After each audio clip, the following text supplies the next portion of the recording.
যদি পুনর্জন্ম হয় নেক্সট জন্মে কি হতে চাইবে? এটা আমি সত্যি আমি বার্ড। তো নেক্সট জন্মে আমি আর যাই হই, মশা মাছি এগুলো যেন না হই। মোস্ট ইউজলেস ট্যালেন্ট যেটা তোমার আছে বলে তোমার মনে হয়?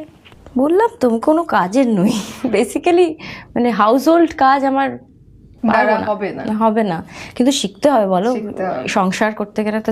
আমার বর সব কাজ করে দেবে, আমার খাইয়ে দেবে, আমার জিনিসপত্র গুছিয়ে দেবে, মানে আমি চাকর চাই না বেসিক্যালি, বরই চাই।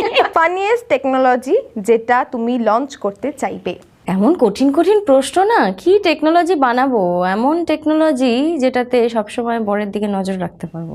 কারোর দিকে তাকালেই আমার কাছে পি পি পি ফোনে চলাবে, কার দিকে তাকিয়েছে তার ছবি চলে আসবে আমার কাছে, ধরবো। তো এই টেকনোলজিটা চাই, যাতে সবার মনের কথা বুঝতে পারবো, সবাই কি দেখছে সেটা দেখতে পাবো আমি, এরকম কোনো টেকনোলজি আমার কাছে থাকে।